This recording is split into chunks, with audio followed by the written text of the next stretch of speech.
into the form for another week, and we've got a huge weekend of racing to look forward to. We head to the Bay for the Livermore Classic Day. It is Everest weekend as well, and we head to Ashburton for the Group 3 Barneswood Farm Stakes. So much to look forward to. That means we've got the full team on board. Leith Innes, Aidan Rodley, Bevan Sweeney and Matt Cross joins us also this week. So let's have a look what's coming up on the agenda. We will start with the feature previews, the Livermore Classic and the Everest, our racetrackers, the weekend highlights, plenty to look forward to on the undercard out of Hastings. Also some really nice feature races as well from Ashburton. The Wales weekend preview, a huge Group 1 evening on Friday night from Addington Raceway. And our best bets, the tipsters have found you their best for the weekend.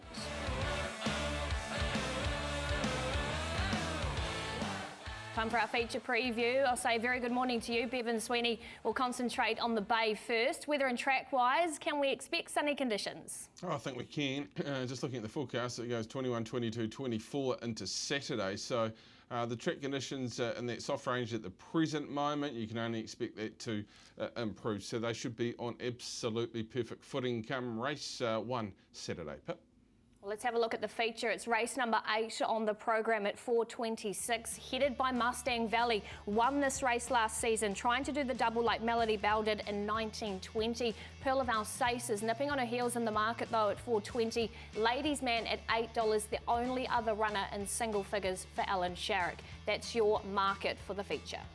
Yeah, course on Mav, he's come up for an unlucky gate again. Barrier 9, he's started 14 on the first day, then 13. He looks probably the natural leader in the race. Cape by the Ocean's plenty of speed, and I think Defibrillate and Pearl of Ace will get a nice drag in behind them, and Mustang Valley's got the perfect draw just to sort of sit 2 back off the leaders.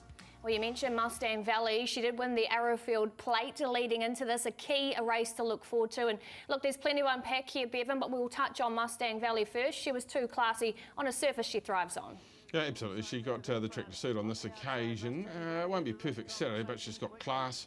Look, the runs in this race all suggest they've got a live chance. Coolside Mab was great. You've got Just Ask Me caught wide, then Try Away. Times Ticking was massive in behind them, coming through them, and Aromatic hit the line well. She's class, Leith, but she doesn't get the perfect conditions for her Saturday.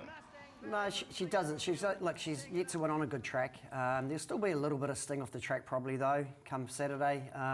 Look, she has ran second in a 3-year-old Sunline Vase as a 3-year-old on a good surface. And the best thing about her, she's just jumping out so much better, and I think she's just going to posse just behind the speed, and I can't see the better track being a problem this week. Yeah, she was so good in the Arrowfield Stud Plate, wasn't she? And prior to that, obviously really good. She's returned in really good style, won this race last year, as you said. So there's so much upside her about her. She's got that class factor in the race. But yeah, you do make a good point, Leith. Better track conditions, they're definitely against it. And we see the bar plates going on, so maybe a couple of signs that things might not be A-OK. But ideally, she runs another cracking race and gets a good springboard into potentially a Cox Plate in Melbourne. It would be absolutely fantastic, wouldn't it, for Andrew Forsman? Well, what about this mare? She brings in a different form line. This is Pearl of Alsace winning over the mile trip last time out, Bevan. What do you think about her stepping up to the 2000 for the first time? I think she'll lap it up. Gee, I was so taken by a trial before we saw a race day at Ruakaka where she was really given no chance to win, and she was enormous. But she went up to win by a margin on this occasion, just got there. But I think this will just bring her on immensely. I think she gets a perfect spot on the inside, maybe 3 pairs back for a soft trip. And if she gets that, she's got a really good turn of foot, and I expect her to be right in the finish, Leith. Yeah, look, the one barrier draw is going to be a big plus. Like, you know, we all know, it's pretty hard to be going first time over ground and into a Group 1 company, but she's got a lot of class. Interesting that Michael's got off her, though. It's a really calculating preparation, but of course Michael's in Sydney this weekend, so you can understand why he's heading for $1 million race in Australia rather than going to Hastings, Leith. So let's be a little bit forgiving on him for that. It's a smart preparation though, wasn't it, from Sean Ritchie, Cole Murray. They've taken this horse up to Ruakaka, settled in beautifully there. One race there, head to Te Rapa, and now head to their key target of the Livermore. Unbeaten left-hander. That is a key stat around Pearl of Alsace.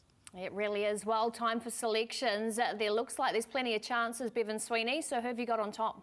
Gee, A-Rod, he should play for the All Blacks on Sunday morning the way Palmjo off Leith. I think this is a really interesting race with Defibrillate, Platinum Invader, Ladies Man and Dinosaur, 4 really good stayers coming into the race. But I'm happy to go with Pearl of Alsace. I think she's got top run ability. She's been absolutely set for this. I think she'll be better for the run at Te Rapa, and I think that she might surprise, albeit the price is short enough at $4. Yeah, obviously Michael was riding in Sydney on Saturday. Look, I'm going to stick with Mustang Valley. I think she's got the perfect draw. She's jumping out so much better. There is a little bit of a question mark on the better track, but look, she's rated 109 and I think she'll be winning this week. Yeah, he's doing a Leith in us. He's chasing the money over here with Sacred Satono in the Silver Eagle this weekend. I'm going to go with another of his last start rides, Ladies Man. A couple of really key build-up races. Very good. Steps up to a more suitable distance for mine. I just think the riding's on the wall with Ladies Man. And I'm going for a Mark Walker and Sam Burgesson trained runner, an Aromatic. I actually thought she was a bit stiff there in the arrow field. You could see her getting held up the straight. She's proven at weight for age over the 2,000 metres as well. So I'll stick with Aromatic and Warren Kennedy in the saddle. That's a look at the Livermore. What about the Everest now? Aidan Rodley, you're over in Sydney for the week. Weather and track-wise on Saturday, what can we expect? Yeah, it's been beautiful, probably a little bit more fine and dry than what they had been expecting and probably hoping for. They would just like a little bit of that natural rainfall. So we're going to come up with probably a pretty firm deck.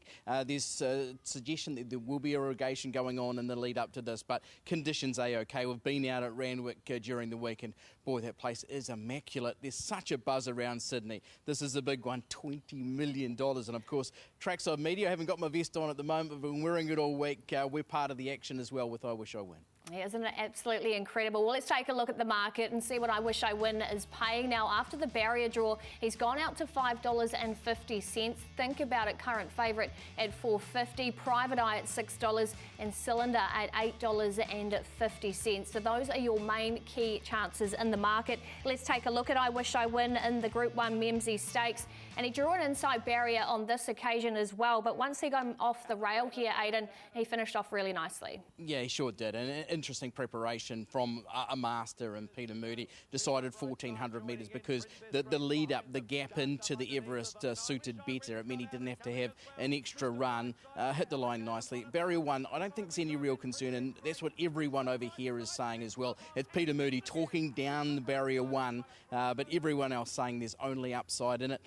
Leith, I'll be interested to know Barrier 1 for you. What's your take on that? Yeah, well, if I was Luke Nolan, I'd definitely rather be Barrier 1 than Barrier 12. Look, there's only 12 runners, and if, you know, Peter Moody, if he's only worried about the one gate, he's pretty confident going into this race, I think. What's wrong with the one gate? When you watch that replay, the horse jumped away, put himself in a nice spot. He came across Shields, got a split, and he just ran out of puff the last 100 metres.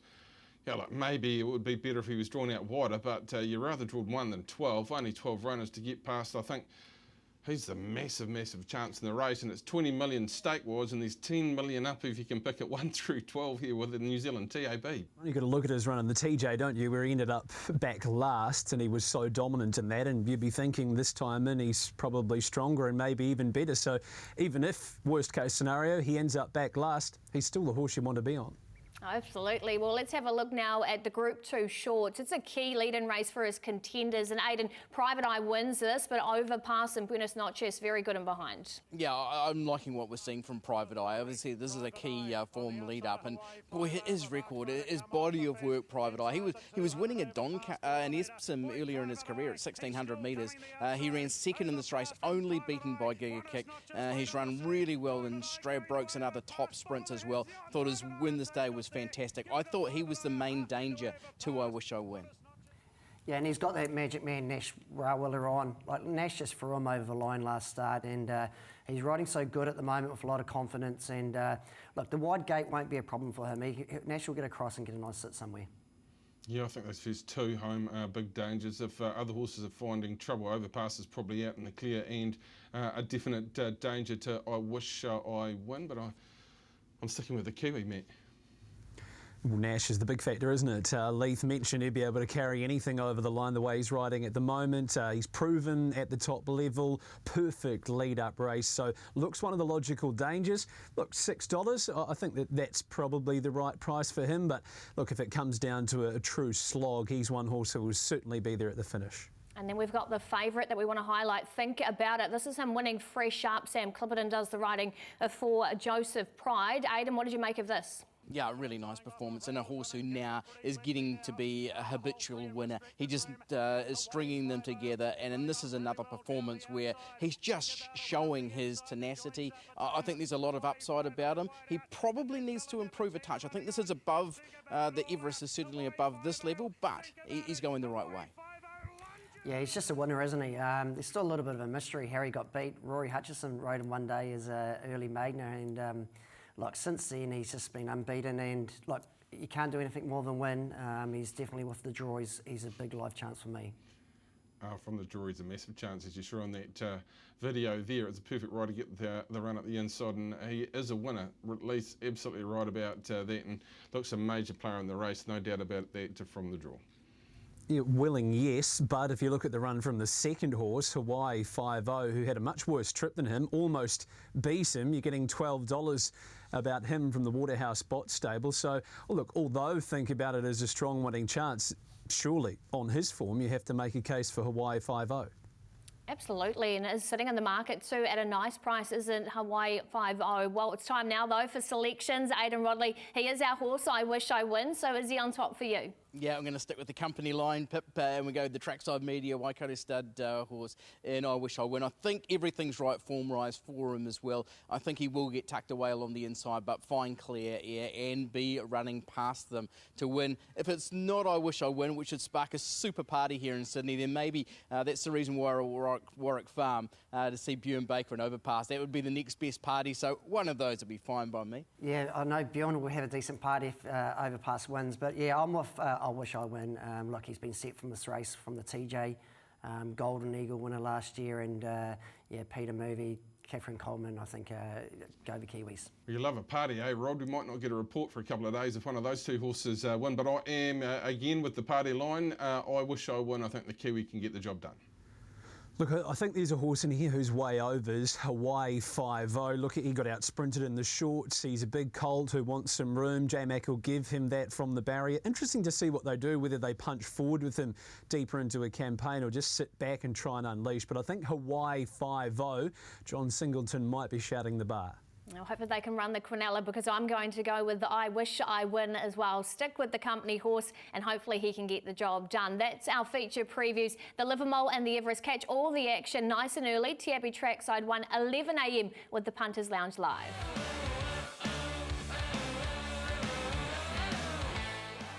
Race tracker time. These are the key chances we think you should be following. And Leith, you found one for us at Matamata. Yeah, he's a really good maiden, this horse, Swollen. Last Saturday at Matamata, he got, you know, back off an inside draw. The winner was sitting outside the leader. Yeah, you can just see him making that nicest ground up the inside in the blue and white there. Certainly one to follow. I'm taking you back to Egmont on Saturday, and a horse called Kana for Peter Diddham. Michael McNabb had no luck here. You can just look at the yellow colours there. The race is often gone. Michael's trying to find some clear air, and even inside the last 50 metres he ran into a brick wall. That track was tricky there on Saturday. There's some pretty big upsets, but I think this horse heads to Trentham in 10 days or so, and very tough to beat in a 65. Yeah, it'll be hard to beat on that run for sure, Bevan. I'm going to take you to one of the support races this weekend. This is Buckaroo. But I tell you what, we got out to Canterbury the first morning. We were here on Tuesday morning and watched this horse gallop. And boy, he just burned up the Canterbury Park turf. He's in very good order. I think he's a class horse, and I think we might see something special from him in this weekend's King Charles III Stakes. Okay, Aidan, good luck. I'm taking you to Ashburton on Saturday, first race on the program. An embellished filly who comes out of the Guineas trial. She's back. She got herself in trouble coming off the back a couple of times. Quintabelle still ran the fastest 200 metres all day, outside of the 2-year-old race, of course, where they zipped along. But Trobriand was well clear and it was game over. But the last 100 metres from this filly suggests that the step up to the mile is going to suit. She's run home very strongly, gets into a race where she draws barrier number 2, and she actually jumped okay there, so should be hard to beat on Saturday. And I'm going to stay down south as well and head to Ascot Park. Now, this is the dog in the black and white stripes, Master Pablo. He absolutely bombs the start here, but makes up a stack of ground. And this is only his third race day start. The money was on debut, and he delivered here in a really good time. He's from Anthony Hart and Dylan Voice's kennel, and I just think with his breeding on his side, shall we see the likes of Postman Pat go around in the $1 Million Chase on Friday. He's from the same trainers here that started that dog in New Zealand, and I think he's got a very, very bright future, so I'll be noting him down, Master Pablo there, after running third, bombing the start on Tuesday at Ascot Park. Here's a summary of what we are liking. Leiths with Wallen, Kana for Bevan, Buckaroo for Aiden this weekend, Quintabel for Matt, and I'm going for Master Pablo. Note them down and pop them in your race trackers.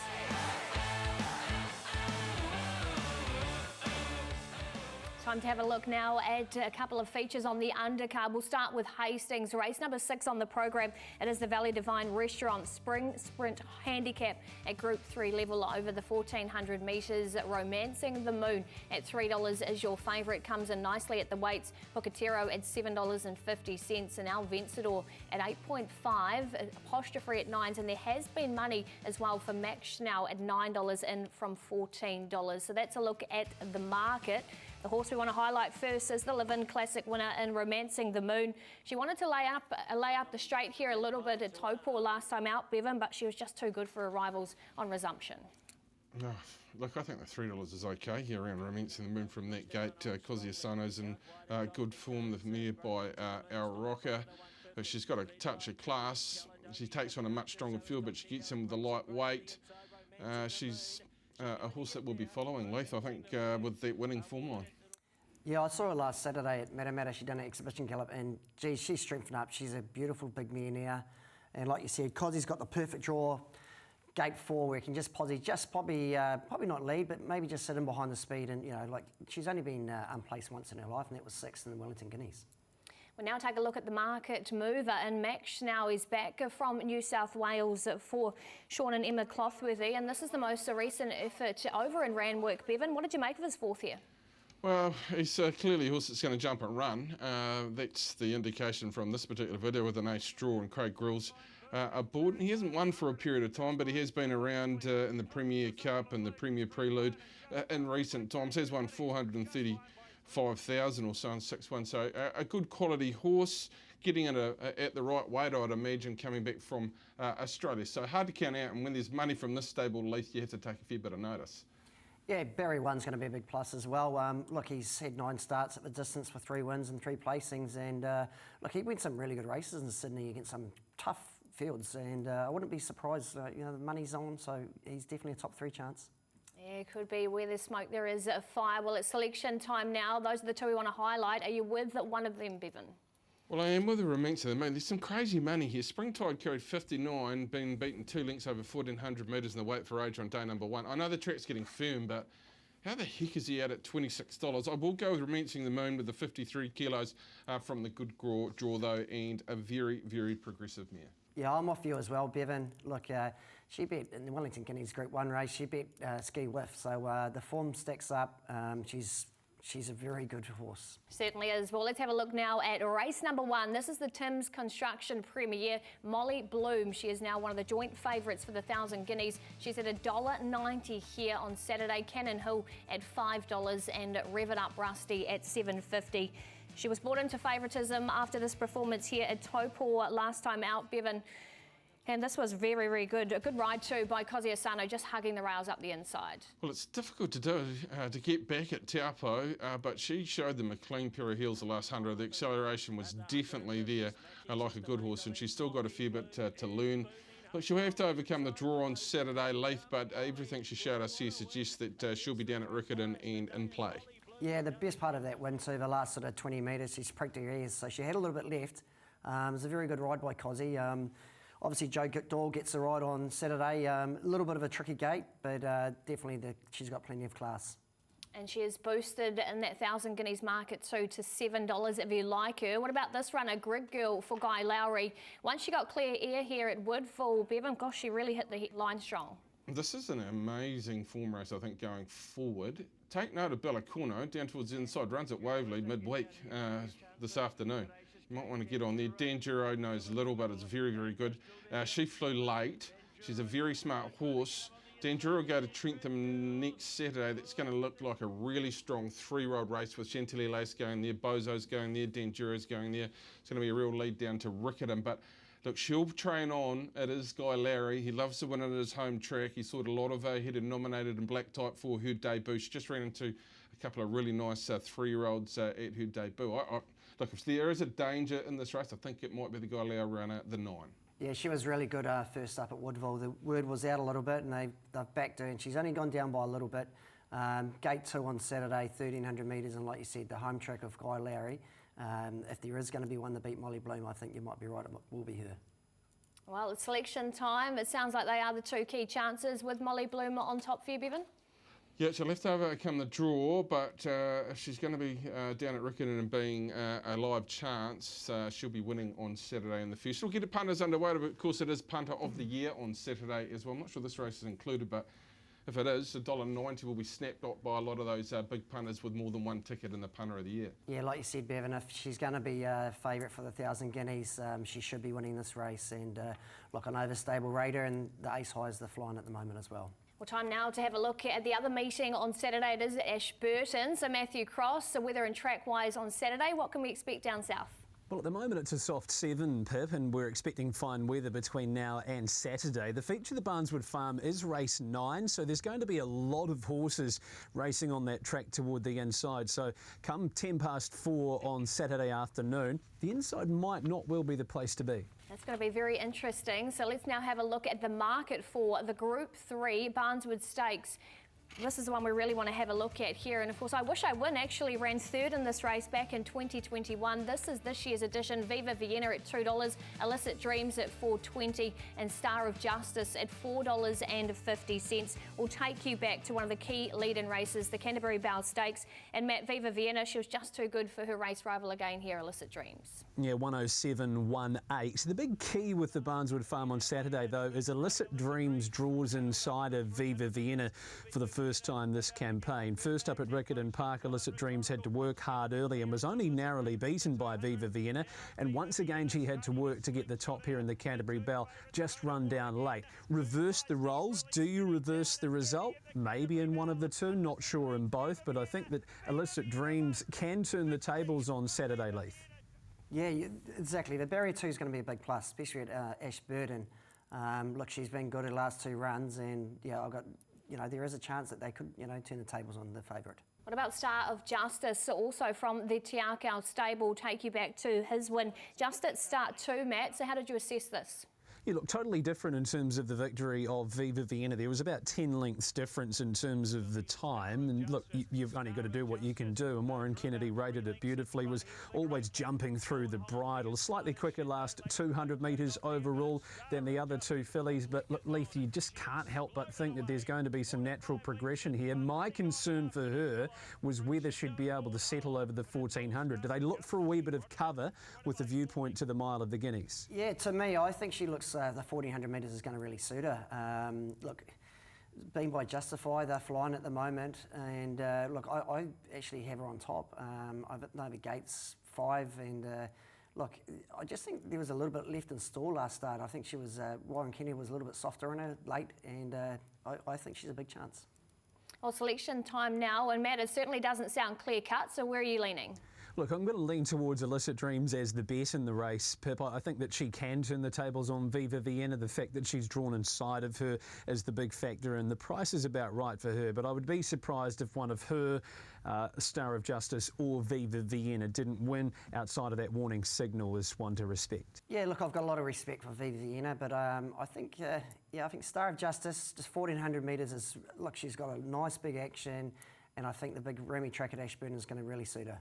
And that's race number 9 on the program at 4:10. Don't forget to, if you want to catch extended coverage from the main races on Saturday, check out the pop-up channel, channel 64 on Sky and TVNZ+.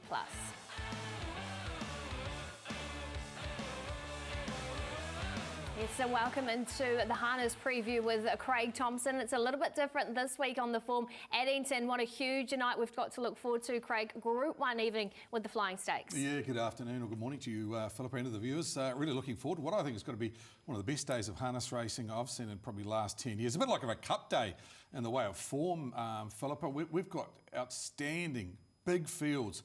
Draws have made it so much interesting. What I like about the day is I'm so parochial. I'm a North Island. We've finally found some North Islanders that can attack the South Island with confidence and get the draws this week. So we'll talk to Matt Cross about it very shortly. But, gee, I think the Northerners got a really big part to play.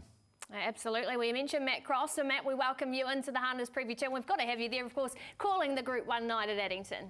Yeah, and I'm not biased, Pip. I'll look at it rationally, at least one of us will, but I think Craig's right. The barrier draws make it so interesting there with a lot of the big guns, particularly the All-Stars, coming up with sticky gates, so it'll be an intriguing night.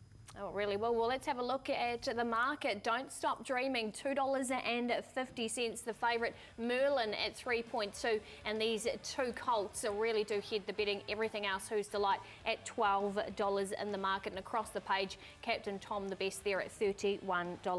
Well, let's have a look at Merlin at the workouts. Craig, what did you make of this? Well, he went round with the galloping pacemaker here that Brett Mangos drove, and that's Sooner the Better, who's one off the fence, and Merlin, who's coming wide. Now, I talked to Zach Butcher last night and just said, what did you make of this? Because they didn't go overly quick, but they really flattened out from about the 800. He really let him run to the line. He pulled the plugs about 200 off the line. He said he's a bit bigger, he's a bit stronger, and he felt that he's just thickened up. And it'll all come to the draw. Following out Sooner the Better won the second row. He's got to get him to the lane firstly. And Tony Hurley's got to drive his own race with Sooner the Better. So it depends on what the pressure is coming across. I do think the one horse has the gate speed to hold up if he wants to, and that should give Merlin a great run through. And I think the 330 is really a fair price for a horse that has beaten Don't Stop Dreaming, and a horse that I think is certainly on the up and up. Look, I think he's furnished maybe a wee bit more than Don't Stop Dreaming has. He's really bulked up and he's a big bull now, Merlin.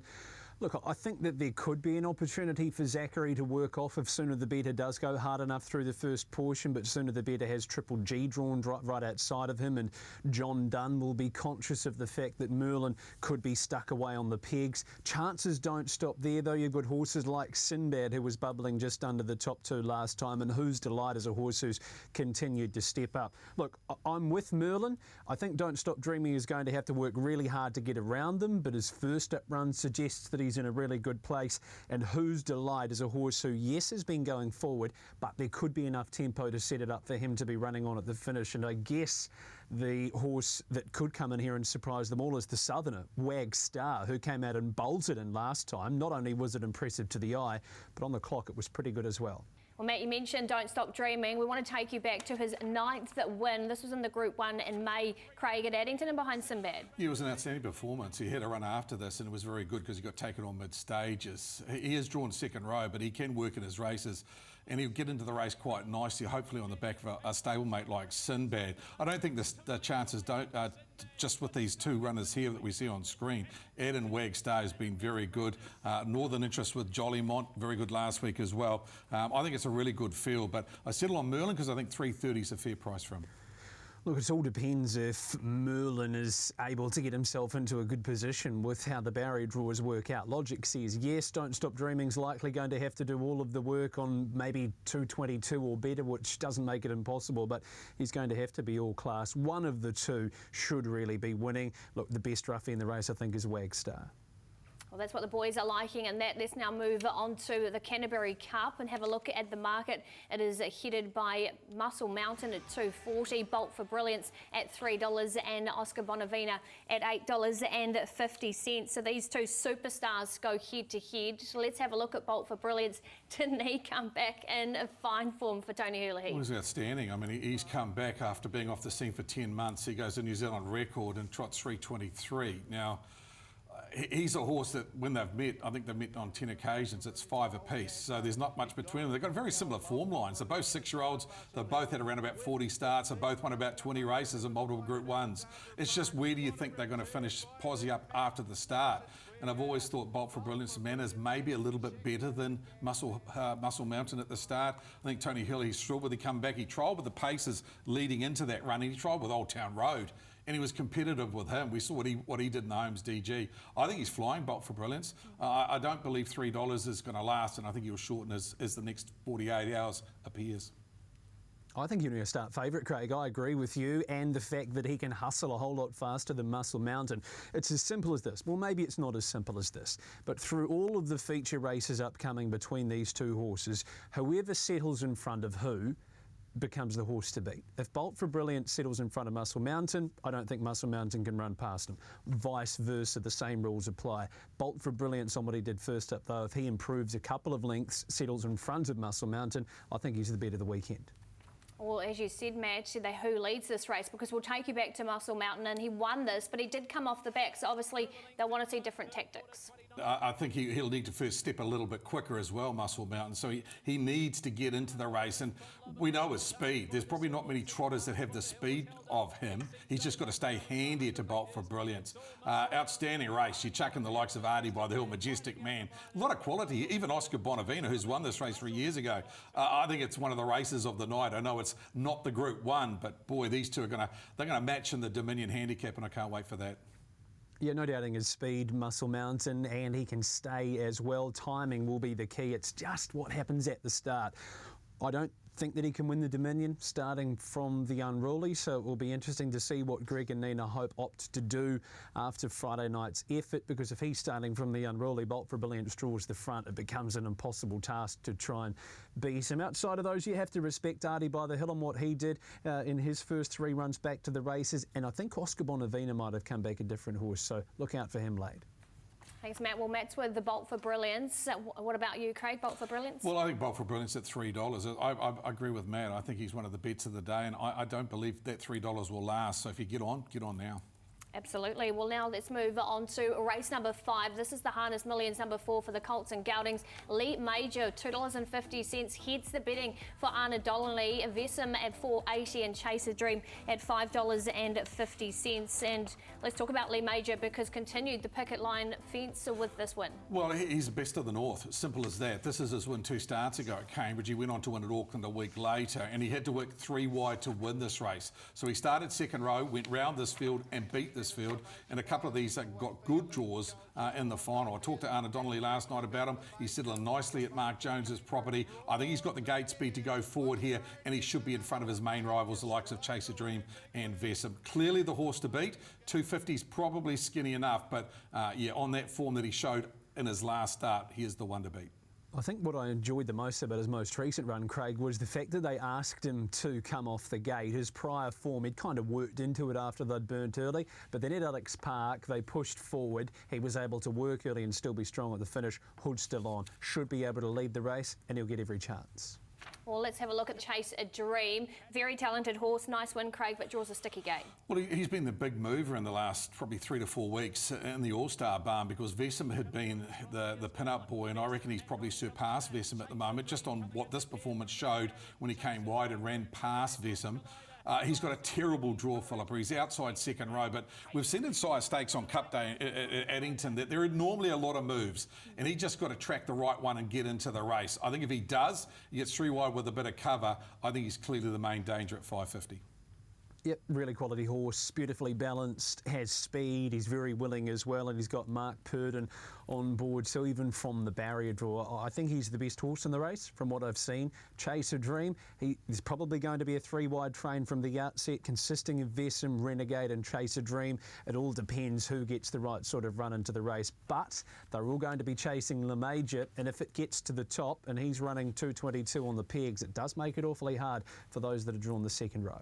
Oh, sounds like Matt's with Le Major. What about you, Craig? Well, I'm with Le Major as well. 250, I know it's short enough. I've got great respect for the Scott Phelan and Barry Purdon too, that are drawn nicely. Always be elite and Cold Chisel, especially Cold Chisel. He's $15. This horse, of course, won the Young Guns. He's the forgotten horse on the back of 1 run at Cambridge. And I know there's a bit of confidence in the cap that he'll turn that form around this week. So maybe at $4 a place, a good roughie. Now let's move on to race number 7 for the fillies, and here it is headed by another Northern Raider in Coastal Bay for Stephen Reid at $2.80, Madrid at $4.50 and Kiss at $6.50. Let's take you back to her win in the Caduceus Club fillies, and gosh, she was very good. She was. On a wet night, went 2.39 and bowled in front, and she never looked to come back to them. She's a funny filly. She's not one that just stands out in the parade ring, but boy, she's got a big motor and she just seems to keep improving. Has very good gate speed, nice handy draw off the front. I think they'll roll forward and look to dominate the race. But have a look at the horse that's holding second here. Motu Racy Girl, 3 wide the entire trip in the race. Gee, I thought she went great. Now, she's 380 a place versus 270 Coastal Babe to win, and she's chased her home in the last 2 starts. I think that's an outstanding place bet, and probably the best value in the race is definitely Ultimate Racy Girl. I agree with you, Craig. 3 wide for the last lap there in the Group 1. How the race shape is, likely that both Madrid and Waterfront might go forward. Whether Waterfront is strong enough to finish off the race is what she did last time, with maybe a little bit more of a burn early. I think whoever lands in front after 100 metres hands to Coastal Babe, knowing that she's going to stay there, and if she free rolls like she did at the park last time out, hard to stop. You're right though, I think Ultimate Racy Girl may well be the bet in the race, top 3, top 4. There you go, that's what Matt's liking. What about you, Craig? Well, I thought Coastal Babe's the horse to beat, but on the value, I'm definitely playing into Ultimate Racy Girl. Shouldn't be $14 when the favourite's at $2.70 and runs second to her in the last 2 starts. A really good place bet. Well, that's a look at the Group 1 evening on Friday out of Addington. Catch all the action with Mark Cookson. He'll be on track. First race at 5:08.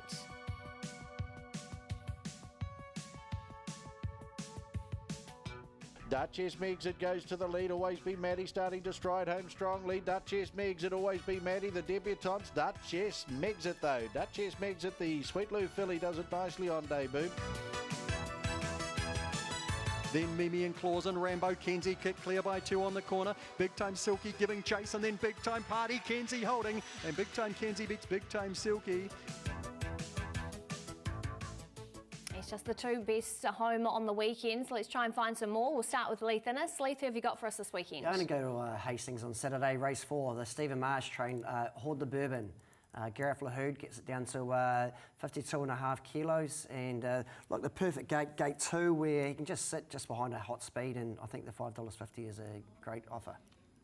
I'm going to get out of the way in the first on the day, and a horse called Molly Bloom, who is short around about that $1.90, $1.95 mark, but I thought she was brilliant at Taupo. Debut was also really good. Sullivan and Scott have got a nice team around them. Drawn a little bit awkwardly, but it is a small field. I think she can win and get punters underway in the first on the program.